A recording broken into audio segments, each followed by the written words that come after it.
Just got that, that's how, yeah. At the last, at the bottom, what's the artery? Not at the So bottom. hold on a second, where are we at? At an early age, It blocks the artery, increases inflammation, and reduces the artery's elasticity. So what we're looking at is assessment in kids. So we've recognized that kids have EDD, exercise deficit disorder, at a very, very early age.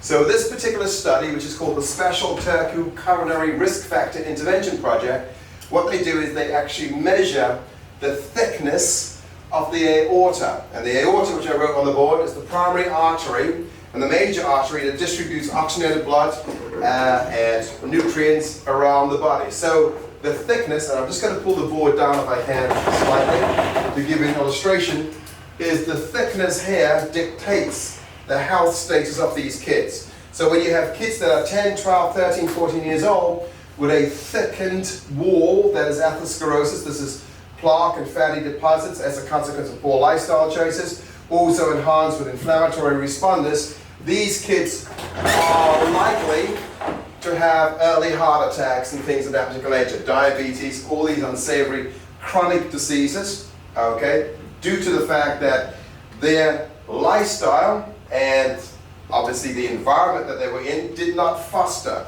good health practices such as exercise on a regular basis, such as healthy eating options, such as good hydration, good sleeping patterns and things of that particular nature.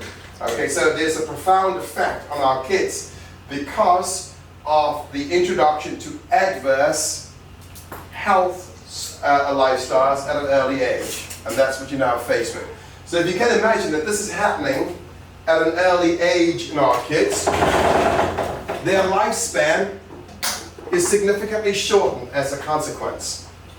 So our intervention as pediatric exercise specialists, where we're coming on board and we're working with pediatricians who have correctly identified exercise deficit disorders in these populations, it gives us a different dimension to work with in terms of another resource for income. If we can get on board with these practitioners and says, okay, well, once you've recognized somebody's got exercise deficit disorder, here is my business, here is what I do, I'm a pediatric exercise specialist, and I can work on developing the physical literacy on this kid. I can work on developing their competence, their confidence, and their long-term health and well-being. That's what we as practitioners want, okay? Any questions on that?